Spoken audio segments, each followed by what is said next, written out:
Welcome over to the Tuesday edition of the RotoWire NFL podcast brought to you by Underdog Sports. Of course, we're talking week 4 waiver wire pickups, going over all those guys that you might have missed last week. That's effectively what this list is this go around. A lot of repeat names, not a whole lot of new ones. Hopefully you were able to get Jauan Jennings like we had talked about last week. But if you hadn't, he's basically the top waiver wire and possibly the only one out there this go around. So we'll dive right into the show here after the music.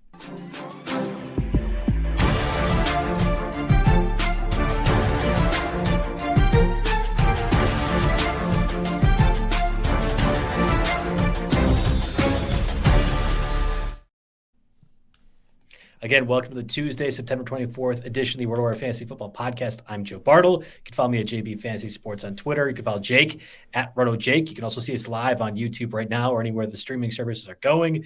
We're going through our top 5 waiver wire list this week pretty quick. And again, it's essentially a repeat of last week. Before we do so, let's get a word from our sponsors, Underdog. We're proud to partner with Underdog Fantasy Sports for the NFL season. Underdog Fantasy is the easiest place to play fantasy sports, and it's also the fastest growing fantasy app in the industry and distribute their best ball contest. Underdog also offers great DFS pick'em games. Pick whether your favorite player will have a higher or lower stat total in this week's game for a chance to win big. You can win up to 1,000 times your money in a single night by picking between 2 and 8 players to build a pick entry. Right now, I think you can do the higher or lower on Patrick Mahomes' half passing yard total up until Sunday. So it's one of those things you can add to any one of those options out there. Sign up with RWNFL to claim your free pick plus first-time deposit offer up to $1,000 in bonus cash. Visit UnderdogFantasy.com or find them in the App Store. And don't forget to register with promo code RWNFL to claim your first pick and free time deposit. Offer up to $1,000 in bonus cash. Must be 18 plus years or older and present in a state where Underdog Fantasy operates. Terms and conditions apply. Conservatively play. Call 1-800-GAMBLER or visit www.ncpgambling.org. Arizona 1-800-NEXT-STEP. Or next step to 53342. Text that. Then you go to NY, of course, call the 24/7 Hope line at 1-877-8-HOPE-NY or text HOPE-NY 467-369. All right, Jake, our top 5 waiver wire pickup list this week. Give it to me. All right. So like we always do, we like to keep it under 50% on Yahoo here. Standard 12 team, half PPR. If we do fab recommendations later on, $100 league. Joe, as you alluded to, it's a lot of retreads this week because if I'm simply naming you my top 5 pickups that are under 50% rostered, I think all of them except for maybe one fringe guy at the end are ones that we've discussed here on this show before. So obviously number 1, Joe, you nailed it last week. I'm going to give you all the credit for that. I even started him on Stake League against Carr and lost. But Jauan Jennings is only 33% rostered still. And obviously, a lot of that is first come, first serve after his 45, 46 fantasy point outing here on Sunday. So, Jauan Jennings, clearly the top pickup here for a lot of, there's still a lot of wide receivers that are hurt. You got to go replace him. He's a perfectly startable option here while Deebo Samuel is out. 2, Bucky Irving of the Tampa Bay Buccaneers. He's basically passed Rachaad White in terms of carries and rushing yards and productivity. He's not quite as fast or experienced, but he seems to have a little bit better vision. And Rachaad White's still the passing back, the pass pro back. We'll see how long they can hold Bucky Irving off the field here. It sounds like they're going to give him some more snaps. That's what Todd Bowles said. So he's number 2. Number 3, going back to the well here, Samaje Perine from last week. Of course, Carson Steele jumped over our threshold here this week, but Perine is still out there. And in full PPR leagues, Perine was basically the same as Steele, maybe like a half a point short or something along those lines. So, again, that kind of goes with our theory from last week. Pass catching back, mixes in a few carries. Steele was fine, but I don't think he can be considered much of a big play guy. I think Perine finds some more role as time progresses here. Number 4. One that you may have forgot about from Thursday night, that's Allen Lazard. He's only 30% rostered. He has 3 touchdowns this year. I've seen Aaron Rodgers all over every waiver wire recommended pickups after beating up on the Patriots, which I'm not so sure about, but it's very, very clear that Allen Lazard is the number 2 in that offense after Garrett Wilson. So, of course, he needs to be mentioned at this ownership rate. And 5, with the Steelers' backfield super banged up, I went Cordarrelle Patterson. Now, since I wrote this, it's looking like Najee Harris is probably going to play, but Jalen Warren's a little bit more iffy. Either way, we know how Arthur Smith likes to use Cordarrelle Patterson to ruin the lives of fantasy managers, and of course, he's still relevant here at some point for God knows why, but that's good enough to put him at top 5 in a very light week. after all the crap that we have went through this fantasy season, we definitely have went through crap, whether it be the 49ers and Joe Mixon telling us last Sunday he was going to play. Oh, nope, actually, he's out. We didn't even include Cam Akers in our top 5, and we should have. I'm not trusting the Steelers. I'm done with this. I'm done with this stuff. I'm going to try to mute myself. So Cordarrelle Patterson absolutely needs to be in the top 5 list because right now, Najee Harris seems like he might play, yet he was spotted in a sling yesterday. If Jalen Warren and Najee Harris are out, Cordarrelle Patterson becomes your new Cam Akers this week. Instant plug and play, instant guy that gives you at minimum 10 points. Akers, I guess, barely didn't get that. And thanks to the touchdown. Akers is not good. I don't know if Patterson is or not, but in that offense against that Colts defense this week, yes, Patterson absolutely belongs in the top 5 list. My list is almost no different than yours. Jauan Jennings is the top of my list. Jake, in the 16 leagues that I'm in, I checked, he's available in one of them. So I would imagine for a lot of folks out there, the deep waiver wire pickups are not coming from our top 5 waiver wire list, but Jauan Jennings would be one of those that I'd be glad to have if he is somehow available. Bucky Irving also is among my number 2 of my top 5 list. I don't know if he's significantly better than Rachaad White, but I do know the Buccaneers like to use him. And in the scenario that I've been pitching all year for Blake Corum, where you're splitting time, and if X player gets injured, well, that's exactly what could happen with Bucky Irving. So I think that is certainly up there. He should Except be Bucky Irving's seeing the field. Blake Corum hasn't played outside of garbage time, so he's on the cut list this week for me finally. The theory I was presenting for Blake Corum is actually applying to the Buccaneers. Yeah, it's I'm just going to take every L possible. That's what it feels like through the first 3 weeks. My number 3 waiver wire pickup, I just listed cut players kind of generically. You have put down the Packers guys, whether it be Romeo Doubs or Christian Watson. Dontavian Wicks probably is the pickup, but I would consider Doubs or Watson. Yeah, I don't know if I'm picking up Wicks even with Love back. I would pick up Michael Wilson or Rashad Bateman. Those guys are both available in our NFFC league. By the way, if we had played any of the options besides Samaje Perine that I gave you in our auction league, we would have won that week. So we are now 2-1 as a result. It was a 5-point difference, but we just needed those 5 points. So any of the cut players, and I just check. Like I think this is where we do the comments often in the show. I think that actually might be really applicable to a lot of people because there are probably different cut players, and it's worth discussing the sort of ranges in there. So again, Rashad Bateman, Michael Wilson, any of the Packer receivers, I would list them number 3. I have Cordarrelle Patterson number 4. And just because I'm trying to throw a deep sleeper out there, Brenton Strange, backup tight end, now starter now for the past 2 weeks for the Jaguars. If you need somebody, he's been involved. The Jaguars are awful. They're going to have to pass a lot because they're down by 50 at second quarter. So Brenton Strange should be one of those guys. And Evan Ingram's banged up, right? We don't know his stats. He was like easily ruled out Friday. And anytime it's that quickly ruled out, it makes me a little bit concerned. I guess it was like Saturday, technically, he was ruled out. But that's one of those things I think it's worth. Or who knows? Maybe we have an honest injury reporting team in the league. Maybe there's one. maybe there's a single person or maybe a single team. I'm not sure. So I mean, for me, Brenton Strange is a perfectly interchangeable with Brock Wright from Detroit. Right, Laporte is banged up. Brock Wright would theoretically get the thing. So those are. That's the reason I didn't put those type of guys in my top 5, just because you're not going to find out until you see the practice report which one is there, and you certainly don't have to put fab money on guys like Strange and White. Well, here's the problem. Bucky Irving hasn't been available in my 16 leagues since week 1. Jauan Jennings is not available in all but one of my leagues. Fair enough. We can go. I go a lot deeper. Now, when we go position by position here, there are a lot deeper options. But when it came down to making my raw top 5, that are under 50%, I just had to go with the good players, and maybe we can go get yourself some Strange later on. See, that's exactly why you pick up Strange. You can change your name halfway your through. Team name, go right? get your Strange. Yes, that is worth it in my mind. So I threw Strange there again for actual deeper leagues where some of these guys are available, because Jauan Jennings likely is not. I mean, if you listened to our show last week, that was one of our top calls. So let's dive into the quarterbacks. Before we do so, word from our sponsors, Fanduel. NFL Kickoff is here, and Fanduel is giving away a special new user offer to RotoWire fans. Sign up and bet on $5 on any Fanduel market and receive $200 in bonus bets. Visit sportsbook.fanduel.com or download the Fanduel Sportsbook app in the App Store to claim the offer today. So at quarterback, streaming-wise, I mean, like Jordan Love, I do think Jordan Love plays this week. So, I mean, we had said that last week. I do think he plays this week. Otherwise, we're going through the Dolphins guys for 2 QB. Like, it's tough. Like you said, same names. It's a repeat show from last week, basically. Yeah, so streamers, you're looking at Geno Smith, 43% rostered at Detroit. I mean, even your 12-team single quarterback leagues, if anyone's paying attention, they've rostered Geno Smith already. He might even be the MVP favorite at this point in the year for the 3-0 Seahawks. You talk about another 3-0 team, you got Sam Darnold and the Vikings. He's 30% rostered at Green Bay.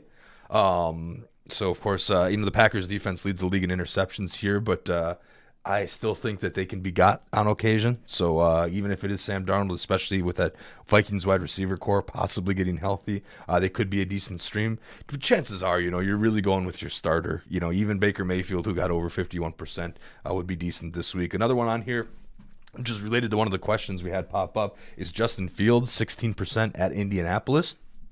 Obviously, the Colts have a very soft defense, and were torn up by the Packers running game and Malik Willis. Continue to in general be one of the lesser regarded defenses. So you got Justin Fields at Indianapolis, followed by a home game against Dallas and a home game against Las Vegas. Both of those teams are giving up a ton of points here, so it's a nice 3-week schedule. But I had a question in here from Sean. Fields or Caleb rest of season, and why?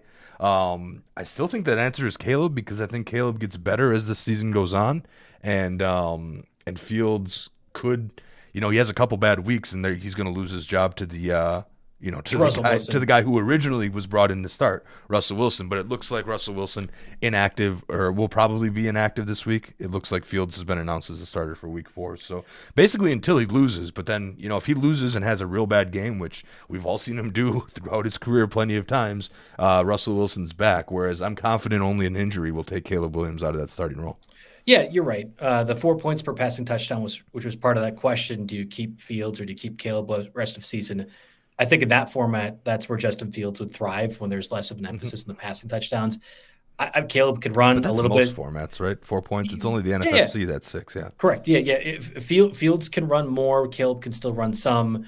I think Caleb will have more passing touchdowns at the end of the year. Certainly, I don't think that's a crazy bet to make it all. But my answer was I would love to have neither. I mean, it would be great to have Sam Darnold over those guys, I think, at this point. So it's a really tricky spot. Exactly. And Geno Smith against the Lions this week, Monday night, another doubleheader Monday night scenarios.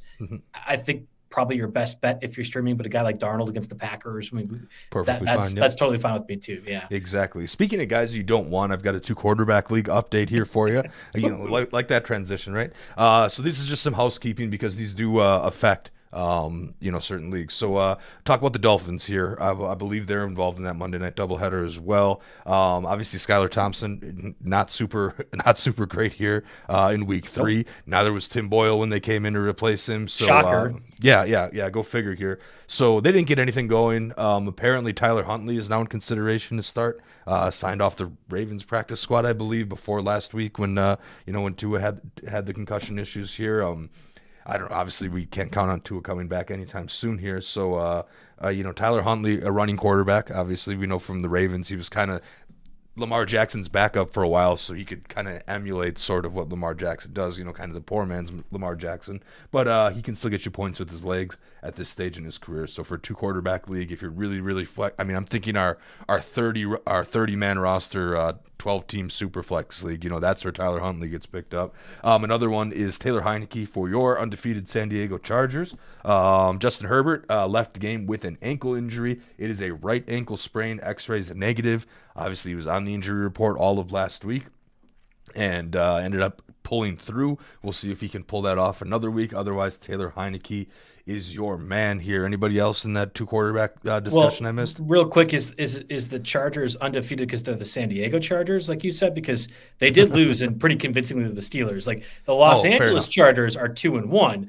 But if you wanted to say it was the San Diego Chargers, yeah, I see how they're undefeated. Did I think undefeated? How did I miss that? You did say undefeated, and you did say San Diego Chargers, and I wasn't sure if there was a bit that I was missing. Heineke was the starter over Easton Stick, which was interesting, although Stick, if you'd watched him on the preseason, was absolutely miserable, and I'm kind of surprised he's even on the roster. How about Andy Dalton?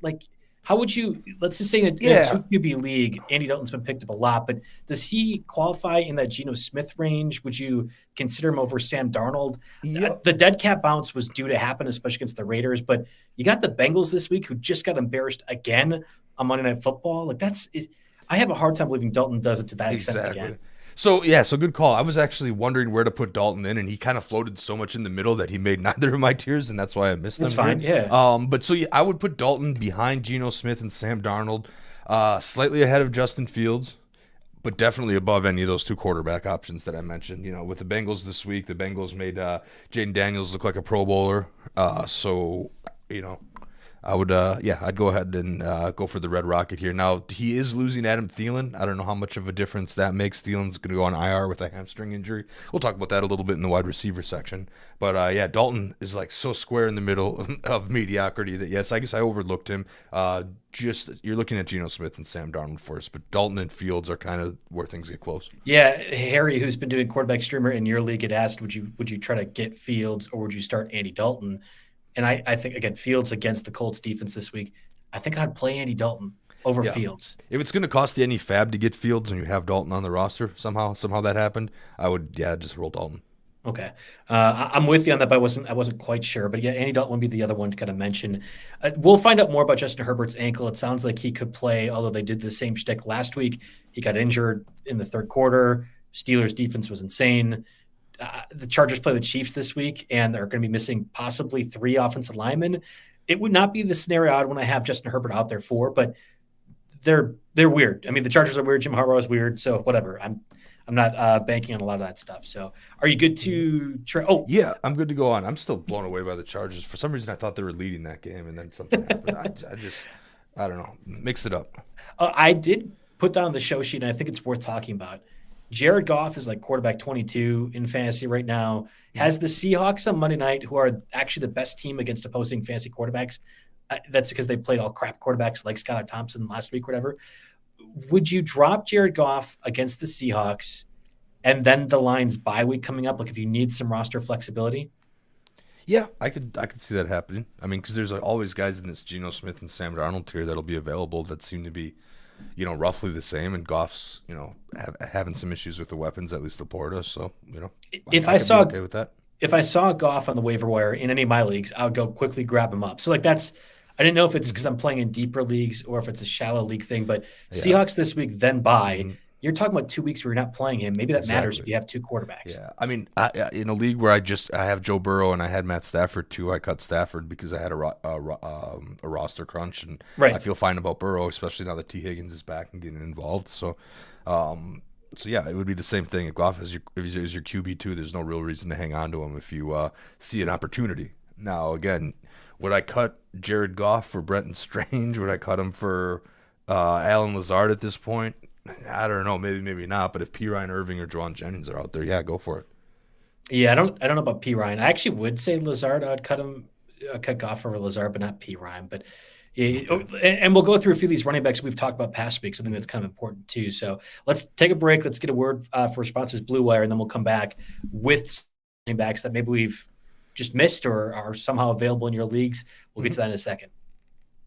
Okay, we're back. And again, talking the running backs, while Jauan Jennings was top of our list for our waiver wire pickups, Bucky Irving is also there too. The only unfortunate issue is that, again, in my 16 leagues, he's been picked up since week 1. So I don't know how much it matters for a guy like Bucky Irving, but he does top our charts. And you'd also listed Nick Chubb. I think that's worth reiterating in case you have an injured spot. Yeah, exactly. You want to talk about cup players if you're in a league without IR spots, which I personally like. Actually, don't have that out and don't have IR arguments.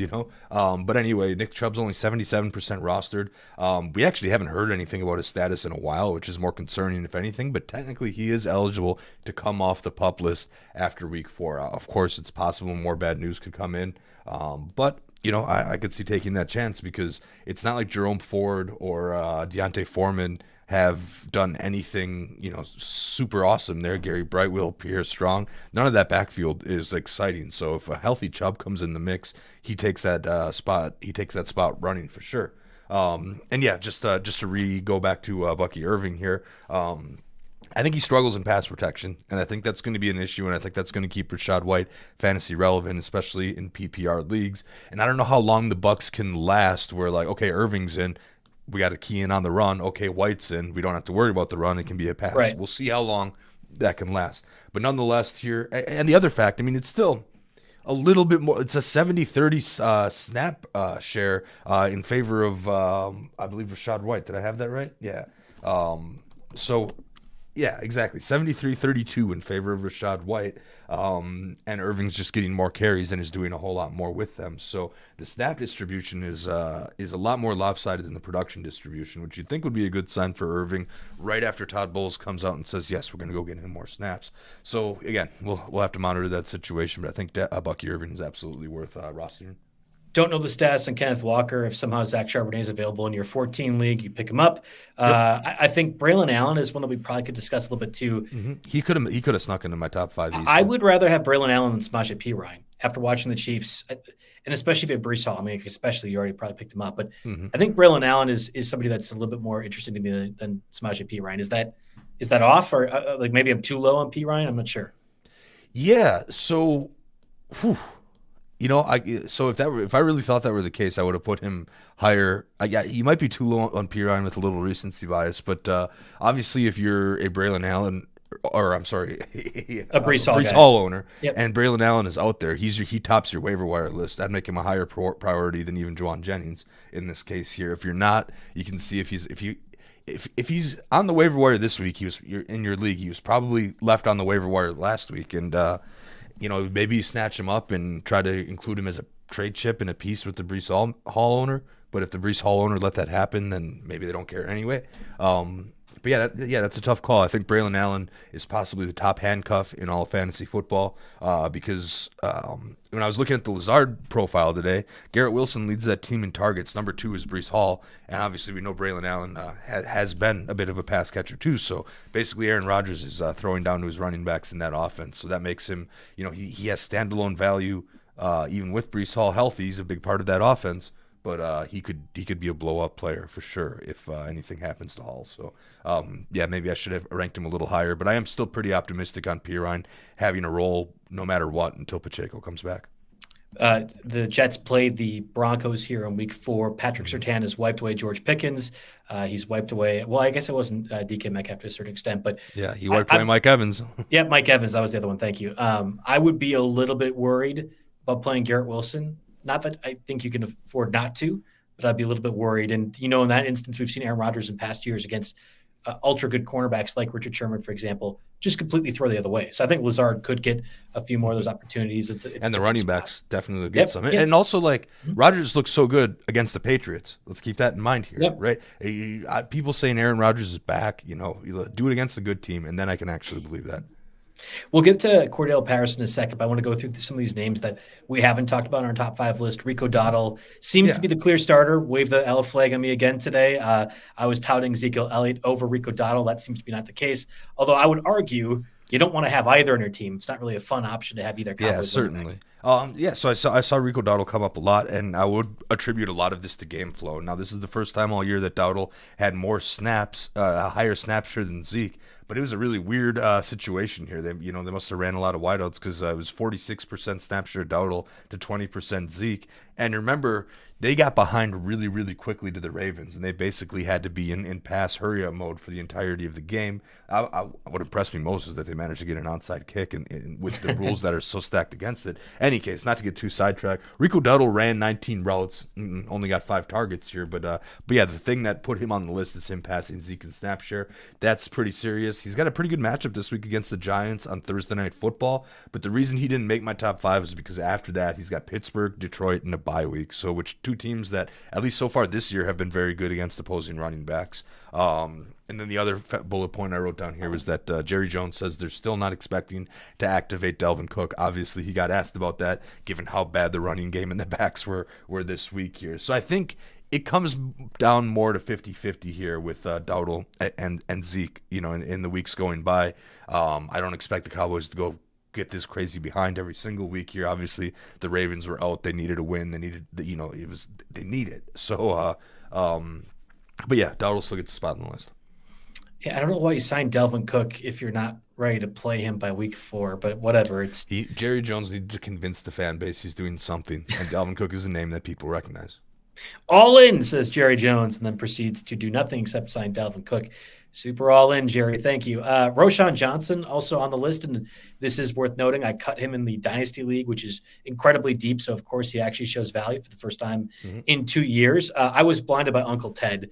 Always talk about Roschon Johnson in our chat. That's why I ended up keeping him. I know that's the first thing I thought about when I put him down on the list for this week. He's Uncle interesting. Ted would be happy. Yeah, he's one of those guys that is 2% rostered, so pretty much available everywhere. Unlike the majority of my top 5. He finally was active after being inactive the first 2 weeks. Travis Homer was out, and then he ends up with 8 touches. He gets more snaps than Khalil Herbert, which is very interesting. He took 13 of the 34 RB opportunities, which is 38%. Again, I'm pulling that from Jerry Donabedian's box score breakdown article on RotoWire. That one's a paywall, rotowire.com/try for a free 48 hours to go check that out. Most useful thing for your waiver wire decisions. Most useful thing for me in putting together this show outline, to be honest here. But anyway, quick plug there. DeAndre Swift has been bad. Right, there's no way around it. We definitely had a discussion about cutting his rest of season projections and by how much today. Among a lot of the NFL team. So that's happening. People are noticing that he had a season low 52% snap share this week, and when it comes down to running back opportunities, which are carries and targets, he had 17 of them. Roschon Johnson had 13 of them. Swift continued to suck. The Bears can't run the ball. Roschon Johnson looks a little less terrible. Really, that's kind of where we're at right now here. So what now? Roschon Johnson certainly earned the right to be active and will be as long as Homer is out. And, maybe he gets a few more opportunities and is worth a flyer because, again, the waiver wire pool is not particularly deep this week, and he is at least showing a little bit of upside. He's got a pretty good schedule coming up versus the Rams, versus the Panthers, versus the Jaguars. So all of those matchups are currently through 3 weeks, bottom 10 against running backs in both standard and PPR formats. So, there's some upside with Roschon Johnson. I wouldn't call him a priority ad by any means, but he is on the list. And again, to reiterate, for our top 5 list, we had Bucky, Irving, both of us at number 2, and then I snuck Cordarrelle Patterson in and you did as well. In the event that both Najee Harris and Jalen Warren are out, I would make the case that in deeper leagues, it's certainly worth rostering because of the baloney that we've got with the 49ers and Joe Mixon. I don't trust any team actually telling us the correct news. So a guy that's wearing a sling yesterday, being able to go out and practice and then play Sunday, in the case of Najee Harris, makes me skeptical. And against that Colts defense, I like the idea of Cordarrelle Patterson too. If you are in a spot start, if you started Cam Akers, for example, last week, something to keep in mind. Mm-hmm. Anything else? Well, you want to talk about the cut list here for running backs real quick? I don't know. I just wrote Blake Corum and Trey Benson on the cut list just because you'll be able to pick them up later if you really want them. They'll sit on the wire for a while. I still have Corum in Stake League, but my running backs are so horrible that he's going to have to go this week. I need someone that can play a little bit like any of these guys. Yeah, I will not drop them. I have Corum in Stake League, and I'm going to hold on to him because we just saw, if Kyron Williams gets injured, we're talking about a guy that you're spending the rest of your FAB on, and I'm attracted to. Who, Ronnie Rivers? Because Ronnie Rivers is ahead of him on the depth chart. Yeah, that's possible. That's the way it seems to be going. I would drop Zeke, though. That's the one that I'm waving the white flag on. I've got completely wrong. Quincy asks along the same vein here, would you drop Cam Akers for Bucky, Irving, or Dunze? The answer is yes, right? Because Mixon's probably back, right? And that pretty much erases Cam Akers' value. Yeah, and I think Dunze needs to be rostered everywhere, right? That should be 100% roster rate after this week, or at least close to it, I would assume. So I'm with you. I'm with you on that one too. All right, so let's get to the receivers before we do so. A word from our sponsors, Vivid Seats. NFL football is back. Gear up for the gridiron with Vivid Seats and score tickets to the biggest games of the year. Every touchdown, every tackle, and every eye-popping play of your favorite team live and in person. And with Vivid Seats rewards, you earn perks with every single purchase. Each ticket you buy gets you closer to your reward. Just buy 10 tickets and simply cash in your credit for that 11th ticket purchase. Woo! It's that easy, but not that easy to say. Plus, Vivid Seats is offering you $20 off your first $200 ticket purchase with promo code ROTO Wire. That's code ROTO Wire, RotoWire. From the upper deck to the front row, Vivid Seats is great tickets for all the 2024 games that matter to you. Just visit vividseats.com or download the app today. Vivid Seats, experience it live. All right, receiver Jauan Jennings, of course, we talked about last week. Not available in my leagues. I keep reiterating that because I apologize to the viewers. If you're trying to get some sneaky waiver wire pickups, it's just not this week. You just rehash everything last week, and I think it effectively applies. But certainly was a monster game Started him in a few places, didn't start him enough. And I would assume he will not go for 45 fantasy points again, Jake. But I think he's a comfortable start so long as Deebo Samuel's out. Is that fair? Yeah. So, I mean, this week he had the benefit of Deebo being out, which I know Deebo was maybe an IR candidate. Again, everyone who has any 49er knows how unreliable their injury reporting is. And then, of course, Kittle came up with an injury late in the week and was ultimately scratched here. So that left Jennings as pretty much the guy. And obviously Ayuk's around. He's commanding attention. Ayuk is confusing to me because I just remember the last play of that game where he like whiffed on the lateral that he seemed to have a lot of grass in front of him. Maybe he just has to make one move to meet to find pay dirt and win the game. He whiffed on the lateral and then immediately tried to fight the opposing team's sideline. I don't know what it is, man. I mean, we've talked about this before where receiver head cases, that's a feature, not a bug, right? That happens with wide receivers, but Jauan Jennings seems to have things down in that offense and is going to continue to get a lot of targets. Maybe Kittle sneaks some of those back if he's back this week. And, of course, the 49ers had to be in comeback mode for a lot of that game. So it was interesting. But, Jennings is the man there until further notice here and has definitely earned himself a role even when everybody's healthy there. Yeah, and the Niners have a week 9 bye.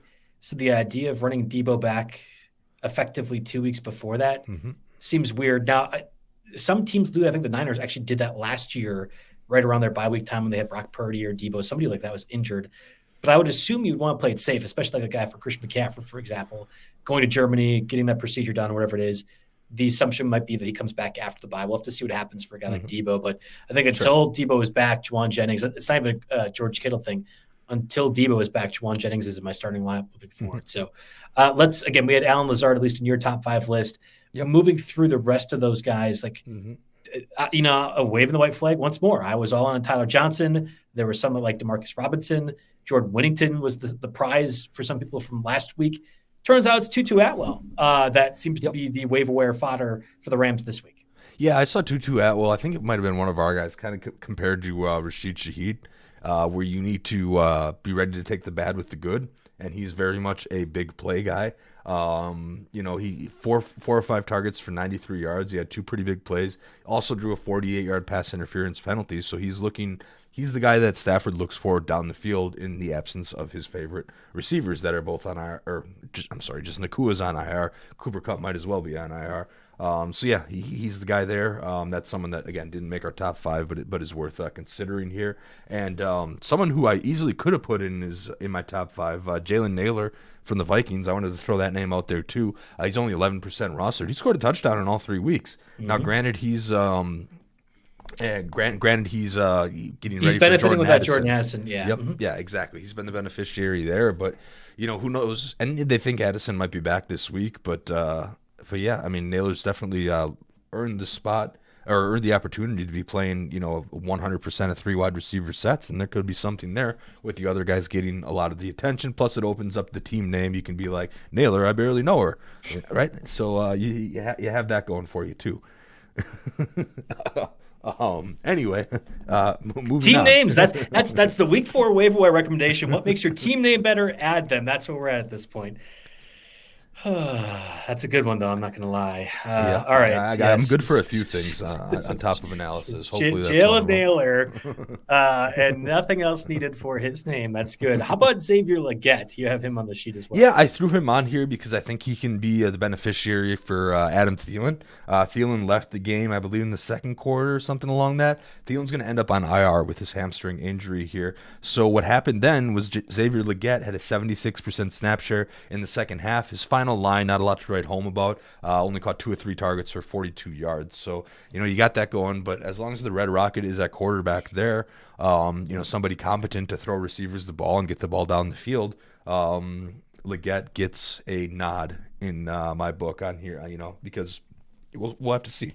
It'll be tough to I didn't get as far as going to drops for the wide receivers yet, but I'm sure there will be some deeper leagues where Legette's been available, or he was drafted early on, thinking there'd be higher expectations for that offense, and then was cut. Maybe he can snatch him back up. Yeah, that's a great one. He probably is available in most every redraft league, even the ones that I'm in. Johnny actually asks a good question in the chat, and this goes back to my top 5 waiver wire pickup, which was gestures out in the world, cuts, whether it be Rashad Bateman, Michael Wilson. In this case, Romeo Dobbs, cut by the person who rightfully agreed that Malik Willis was not going to pass all that much. Jordan Love presumptively back this week, or at least in the future weeks to come. Would you rather have Romeo Dobbs, Zay Vergette, or Alan Lazard? Ooh, this is a tough one. I just talked about why it's a good idea to pick up Leggett, but he ranks number 3 on that list for me. It's really between Lazard or Dobbs. Man, I think it's Lazard and then Dobbs, actually, because Dobbs, I would agree. I think when it's all said and done, Dobbs will probably lead the Packers in catches of 15-plus yards.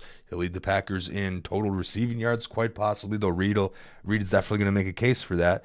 But because they're so deep at the position, and even with Love back, I think they're still going to be a run-first team. That's kind of what LaFleur has wanted to implement from the beginning. I think it's going to be really tough to count on Dobbs on a week-to-week basis, or any receiver that's not Jayden Reed on a week-to-week basis, because there'll be some Dobbs weeks, there'll be some Watson weeks, there'll be some Wicks weeks, and then Jayden Reed will be pretty steady. Obviously, he's snatched up everywhere. So just for that reason, I think I'd go Lazard. I'm with you. I think Lazard clearly has more of a role right now, and the Packers are so deep at receiver that Dobbs doesn't need to be the alpha receiver. Though I think it could be. He doesn't have to be, whether it be Malik Willis or Jordan Love. So I'm with you on that cut down. Real quick, Darnell Mooney, I think, is a totally good call that you had listed. I actually started Ray McLeod in the stake league, if you want to know how bad my team is looking at the moment. And Darnell Mooney is available in 26% of leagues out there. I think that's a good call. Yeah, no, the Falcons only play 3 receivers, period, right? And that's, if you count Ray McLeod as one of them, the fact that he wears number 34 could confuse a lot of people here. It's just like Rashid Shaheed wearing 22. But in any case here, Darnell Mooney, last week, 93% snap share, 97% route share, and 8 targets. On the season, it's been 96% snap share, 98% routes run rate. So he's out there on the field every play. He's running routes every single play. Atlanta only plays the 3 wide receivers. He's bound to have a couple of good games or a couple of good plays here and there. I remember he got real hyped up after one good season with the Bears and then kind of fell off. So I think we start to see some of that hype back a little bit. And he's a name that has probably burned a lot of people who drafted him a couple of years ago. And, so people just kind of avoid him by name. But, he's somewhat interesting in this offense. He's basically stride for stride with Drake London in terms of volume. So, do we really think about these guys all that differently? Well, one, the answer is yes. I think the talent and hands are very there's a disparity there, but the opportunities have certainly been almost that even. Yeah, I'm with you on Darnell Mooney again. I was playing Raymond McLeod against the Saints this week. It's a difficult defensive matchup, so maybe you don't want to use Mooney, but Mooney's been a reliable figure. And again, with the 3 receiver exclusive usage for the Falcons, that's a good point. I had mentioned on my top 5 waiver list that I would be picking up Rashad Bateman or Michael Wilson if they are dropped. We play in one of the high stakes leagues, the NFFC. Both those guys are available in both of our leagues. So that's one of those I would be looking for too. And just check your transaction wire, whether it be Christian Watson or Romeo Dobbs or somebody else like that. Somebody who's asking, did Lab McConkey, should he be dropped? No. But if Lab McConkey was dropped, you'd be picking him up. I think there are probably some waiver wire guys over the past 2 weeks that you can circle back to if Jauan Jennings isn't available among the receivers. Yeah, Michael Wilson was one I almost actually featured and highlighted on here just because he had a higher snap rate than Marvin Harrison this past week. 9 targets was significant. He caught 8. That led the team. And on the year, his numbers in terms of snap share and routes run rate are pretty much within a couple of percentage points of Marvin Harrison. So, again, it's just like in Atlanta where you've got Drake London. He's the guy, but the usage isn't really all that different for Mooney. It's the same thing with Marvin Harrison and Michael Wilson in Arizona. And as we can see, Michael Wilson will occasionally get the benefit there. Let's go into the tight ends, and we're getting a lot of Isaiah Likely related questions. Jake, I don't know if you have any opinions, but at this point, are you holding Isaiah Likely if you can? Is he a drop among the myriad of other just crappy tight end options? We're probably talking about 12 different guys that all stink and we're all shuttling through. So your thoughts on Isaiah Likely among this kind of group of free agent tight ends? The top 2 tight ends in the National Football League are in fantasy. In fantasy. Yes, in fantasy. You're right. Fair enough. Are Dallas Goedert and Cole Kmet. Right, so that's kind of the season that we're working through right now. And I'm going to hold Isaiah Likely a little while longer, if for no other reason than Mark Andrews just has been not doing anything. Yeah, he had another offer this week. I don't know what I'm going to do with him. I'm going to start. Do I start starting Cole Kmet over him? Because I know the moment I do that, Andrews is going to start going off. Also, game flow ruined everything for Ravens pass catchers last week, right? They jumped out to an early lead, and then they leaned on Derrick Henry the rest of the way out here. Hardly really had to throw the ball, and of course that plays into the general tendency in the National Football League this year. So yeah, likely is a hold for me. We kind of, he was our number one pickup after week 1, but we did kind of throw that in with the caveat where this is definitely the exception and not the norm, and it's not going to continue here. So I don't know if Cole Kmet's out there, a top 2 scoring fantasy tight end, and I guess I could see dropping Likely, but if you're going to drop him for a real fringe guy in a not passing offense like Freiermuth, I'd probably hold there in that situation here, because to me they're not really that much different. But Kmet, who I want to kind of talk about here, is 41% rostered. 11 targets, caught 10 of them for 97 yards, did not score on a season-best 81% snap share. He's pretty interesting.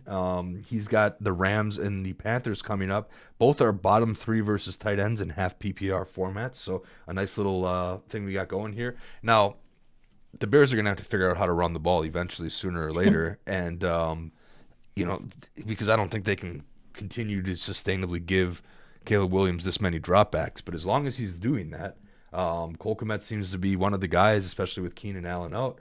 He's the guy that he likes. Now, behind the scenes, you do have to remember that he's still losing routes to Gerald Everett, which is weird. And Kmet entered this game, he was below last year's route run rate, which you wouldn't expect that given the trajectory for the last couple of years. So, again, there's one red flag there, but overall, I mean, Kmet's just as startable, if not more startable, than a guy like Likely.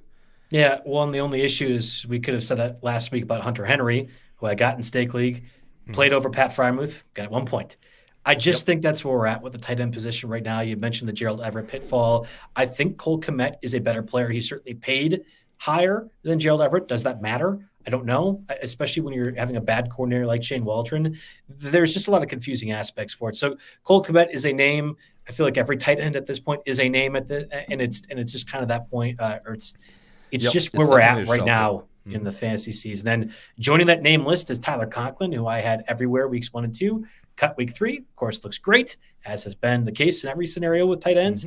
I know that Aaron Rodgers likes to use tight ends, specifically think with that Robert Tonyan year, a faster, taller running back, splitting the safeties, hitting that 25-yard pass. That's an Aaron Rodgers bread and butter that goes that seam route. unheralded among all the great things that Rodgers does.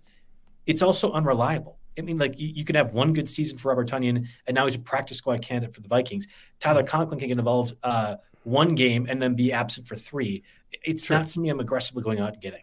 The thing with Conklin, though, is he pretty much has an every down role, which is pretty rare even for the best of tight ends in this league. So he's out there on the field. He had 6 targets on Thursday Night Football against the Pats, and he's 4th on the team in targets here. And decent matchups ahead. He's versus Denver, who's 22 against tight ends, at Minnesota, who's 24, and versus Buffalo, who's 25 against tight ends, and that's in half PPR formats here. So he's got a nice schedule ahead, and he's on the field all the time. Does that mean he is going to have a fantasy relevant game every week? Absolutely not. But you can't even say that about Travis Kelce or Sam Laporta or Trey McBride or Mark Andrews or anybody that was in that group here. So throwing that out there, and then again, kind of trailing back to the middle of the show or the beginning of the show, Brock Wright is Sam Laporta's backup, and Brenton Strange is Evan Ingram's backup. So a couple of guys that I guess you could take a look at, in your 2 tight end type leagues, maybe. If Evan Ingram was out, I think I'd like to play Brenton Strange over Cole Kmet. I would play Brenton Strange over Hunter Henry. Because you talk about guaranteed role, I know Brenton Strange is going to be a guaranteed pass catcher. Like the Jaguars stink. Like I know production, but it depends on Evan Ingram if he's out. I don't think Brock Wright is anything more than a touchdown specialist for the Lions. So I would rather have Brenton Strange in a lot of scenarios, but they all are reliant on Evan Ingram not playing, which we are not. We don't have that information as of Tuesday, so we'll have to find out. Yeah. Joining the crap waiver wire list for week 4 is The streamer defense is also not very good. If you went and got the Raiders last week, enjoy your -2 points or maybe one in certain formats. Of course, the Seahawks defense was pretty good, like we had talked about. Yep. And I think that's the direction we can kind of go again. Yeah, I'm in the crossroads with the Seahawks defense. I was going to cut them after week 2, and then they had another good game against the hapless Dolphins. Like, now do I still trot them out there against the Lions on Monday night? No. I feel like I can't do that. So yeah, we'll see how that ends up going out. But anyway, there are 2 games you want to focus on for streamers here, and that's the Cleveland Browns, Las Vegas Raiders, and the Miami Dolphins, Tennessee Titans here. The over-unders on those games right now, as we sit here on Tuesday afternoon, are 37.5 and 36.5 respectively. So, obviously, you trust Vegas and expect there not to be a lot of points. You kind of want to take the home teams in that scenario. I mean, Miami can't do anything on offense, but they are facing a turnover-prone Will Levis, who was sacked 8 times last week. So that is something. And, of course, you could also consider the Raiders again if you were streaming them last week against a very struggling Browns offense, and the Raiders are the home team. So, and, who knows if there's enough of a stat on here yet, but opposing teams coming to Vegas. We'll see how that goes. But in any case, I'll flip this around for you. How about the Titans defense against Skylar Thompson, Tim Boyle, or Tyler Huntley? That's basically what I said here. The top 4 streamers are the 4 teams in these matchups, right? Yes. And generally, my rule of thumb is to take the home team, and I believe the home team will be favored in each of those. Though the Browns Raiders, that'll be interesting. Actually, will Miami be favored against Tennessee with Skylar Thompson? They are by 1, and I think the Raiders were favored by 1. It's basically right around the same spot for both teams. But anyway, trust your gut in those 4. But really, if you drafted a team or have been rolling with the team defense, or I keep rolling with the Packers the rest of the year, the way that they've been getting to the quarterback and finding turnovers. I don't know. You'd have to be hard pressed to get to these 4. And it's just they're not very good options. Any of these teams could easily go negative. Actually, maybe not, because I don't think there will be enough points scored for that to happen. That's the selling point if you're streaming defense. Yeah, I was gonna say, who knows? Maybe the Vikings are joining the fray of just lying about injuries, and Sam Darnold, whose knee is structurally fine, maybe they want to play it safe against the Packers at Lambeau. I very much doubt that. But you could take the team with Max Crosby because he's the best overall defensive player that could get sacks. Which again, you're going back to the Raiders after a negative point week. It's just tough all around here. Getting one last question before we head out here from Sidekick. Would you trade away Kincaid for Andrews? Plus, I would assume Brandon Aubrey, that's the number 1 kicker, fantasy points. So, yeah. Who has more fantasy points than Lamb? Yeah. So would you trade away Kincaid for Mark Andrews and Brandon Aubrey? I'm going to I didn't get much Kincaid, so I haven't been following him as much. This was his first good week. Had almost literally done nothing the first 2 weeks prior. I mean, you caught 4 for 33 at Miami. Again, nothing. You were drafting the 3rd or 4th round, 4 for 33. Yeah, so I can't even consider Kincaid safe as a tight end, which means I guess I'll take the upside of Andrews and the kicker. A kicker trade. That's where we're at in the week 4 waiver wire spot. That a kicker trade is one we have to think about and figure out with the tight end position. I agree with you, Jake. I'd still buy low on Mark Andrews. I think you have to. And if nothing else, you could pick up Brenton Strange or Brock Wright or Hunter Henry, and they're all going to do the crap stuff that everyone else has done for tight ends. I'm really having to choose the correct language that I want to have on this YouTube show and the podcast network. But that is where I'm at with our waiver wire show. And unfortunately, or maybe fortunately for everyone, that will conclude the week 4 edition. I'm hoping we're going to have some more waiver wire guys to talk about. Exactly. A repeat show. Or you know what? I'm almost hoping that the weeks that we don't have a ton of guys to talk about or new names to talk about are great, because that means there weren't a ton of new injuries. Last week was carnage everywhere, right? And if we have weeks like last week where we get a fun waiver wire show, but, at what cost, right? If we have too many weeks like last week, football's not going to be as much fun. So hopefully we can, so hopefully we can find a balance here in the middle and find waiver wire pickups because guys are actually playing well and breaking out, Braylon Allen wise, instead of because guys are getting hurt. So, I'm just going to try to put that out in the universe and hope for the best. All right, that does it for us again. Thanks, everyone, for listening, and we'll be back in next Tuesday for more waiver wire pickups.